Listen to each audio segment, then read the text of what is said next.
One of nature's finest moments is the opening of flowers in spring.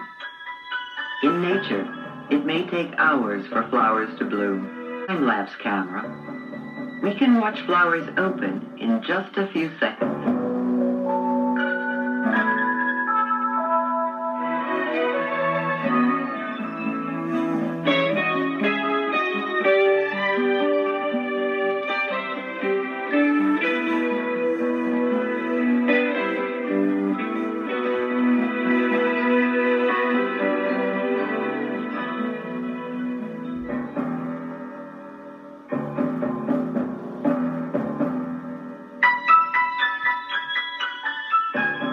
Flowers make the world beautiful with their many brilliant colors and interesting shapes. But flowers have another very important function. Flowers produce seeds, which in turn produce new plants. Let's explore how a flower makes its seeds. Inside these colorful and delicate petals are the sexual or reproductive organs of the flower. The male organs are called stamens. The stamen is composed of two structures, an anther and a filament. On the anther is the flower's pollen, a fine, powdery substance necessary for producing seeds. The filament holds up the anther. The female organ of the flower is the pistil. The pistil has three parts: a sticky top called the stigma, the style in the middle, and a bulbous bottom called the ovary.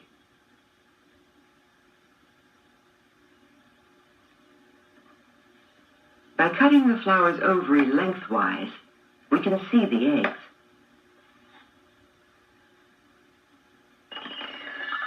These eggs will grow into seeds.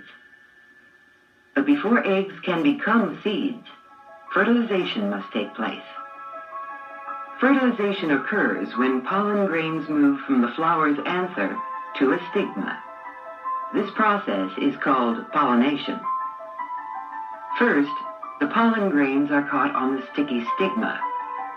Then they send tiny pollen tubes down the style, through the ovary wall, and into the ovary. Male cells move through the pollen tubes to fertilize the eggs. Through a time-lapse camera attached to a microscope, we can watch these pollen grains at work. The pollen tubes grow out of the grains longer and longer and move in an attempt to find the flower's eggs. Inside the tubes are the male cells that will fertilize the eggs and cause them to develop into seeds. As the eggs develop, the flower's petals wither and die. But the flower does not die. Its pistil continues growing to hold and protect the new seeds. A pistil that has grown large to hold seeds is called a fruit. This pea pod is the fruit of the pea plant. It holds several seeds. Each of these seeds comes from a separate egg that was contained in an ovule. Every seed holds the embryo of a tiny new plant. We can observe the actual pollination of these flowers speeded up by time-lapse photography.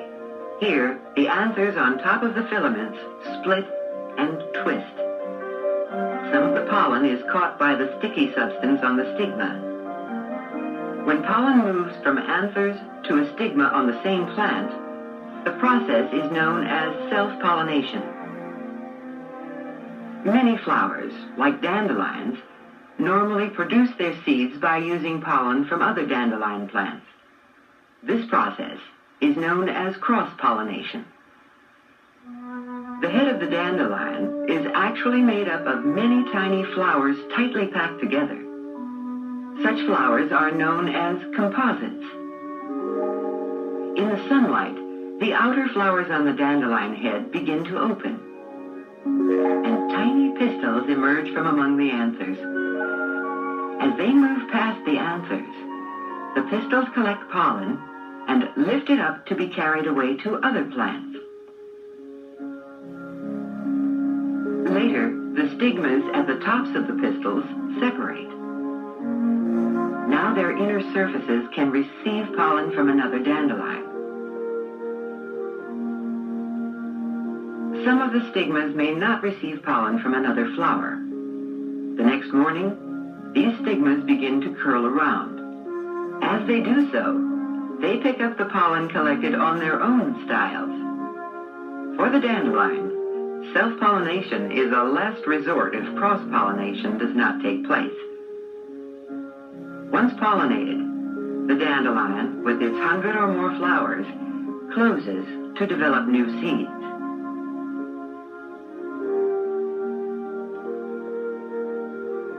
When the dandelion reopens, its head contains hundreds of tiny feathery parachutes. Each one is attached to a single seed. The parachutes help carry the seeds away to places where they can grow.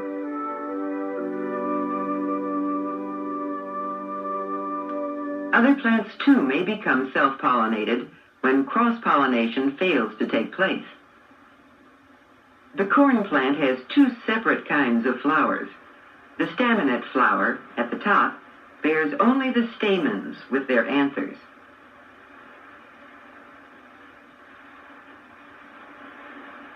And the pistillate flowers bear the pistils with their stigmas.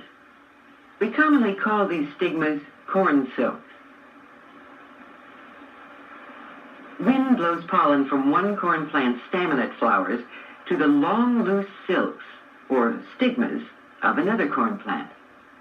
But if the stigmas are not cross-pollinated, they are sure to catch some of the pollen falling from their own staminate flowers on the top of the plant.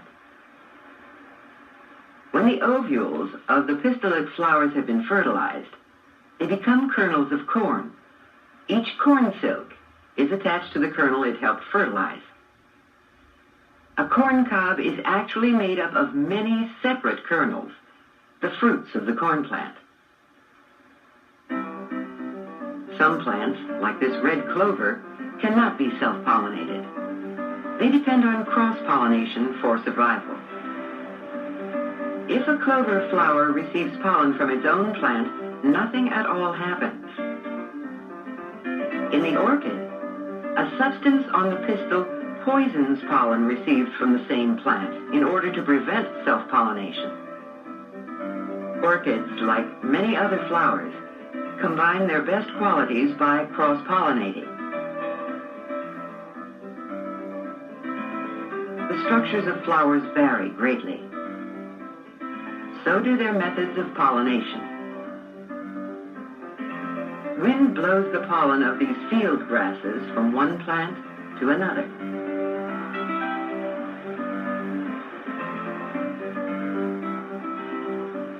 Bees and other insects also help pollinate flowers as they fly from plant to plant in search of nectar, the sweet liquid flowers produce.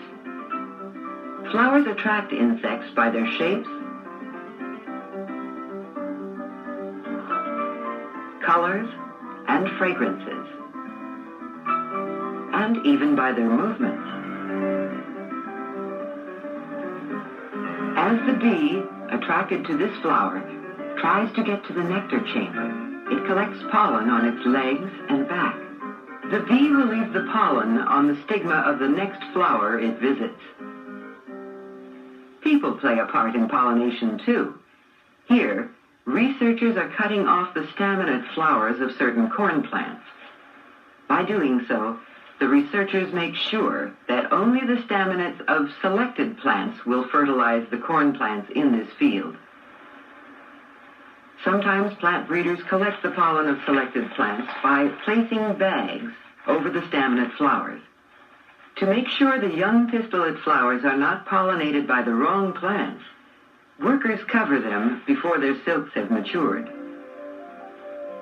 A corn breeder's crop soon turns into a bag-covered field. Later, workers return to gather the selected pollen. They then uncover the pistillets and dust the pollen on the matured silks. By controlling the pollination of corn plants, researchers or horticulturists make sure the plants produce choice, strong kernels of corn. Horticulturists control the pollination of other plants too, like these rubber plants. This worker is removing some of the buds from a rubber plant so that the remaining buds will grow into stronger flowers. To pollinate the remaining buds, the worker dusts them with pollen selected from a strong, healthy rubber plant. The seeds produced by this cross-pollination will grow into rubber plants that have the best characteristics of both parent plants. From these new rubber plants, we will be able to get rubber that has the best qualities for manufacturing or research. Having produced the most desirable rubber plants by cross-pollination, horticulturists can reproduce them over and over without growing them from seeds. By a process called cloning, horticulturists grow new rubber plants from small parts of the original plant. Material from the original plant is cut off and nurtured under carefully controlled conditions. The new rubber plants are exact copies of the parent plant. Cloning allows horticulturists to reproduce a selected plant as often as they want without any variation in the plant's qualities. These tiny orchid plants are clones. They have been grown from an original plant selected because of its beautiful flowers. When the small plants are strong enough to be potted, workers separate them and prepare them for planting.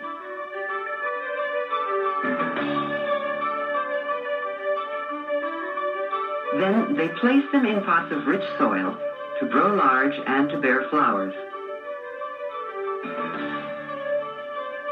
The strong, beautiful flowers on these cloned orchids have the exact qualities of the flowers on the original orchid plant.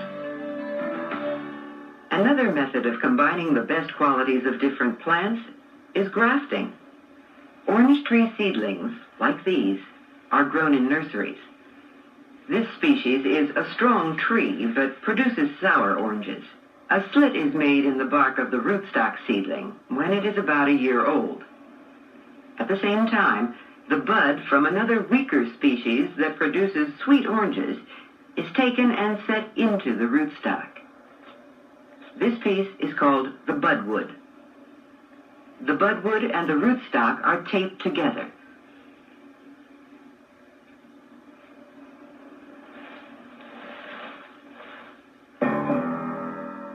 The bud slowly grows, and after several months, is firmly grafted onto the rootstock. When the branches of the rootstock seedling are removed, the result is a single tree, a strong tree that produces heavy crops of sweet oranges once the orange tree flowers have been pollinated. These large sweet oranges were grown on a grafted tree.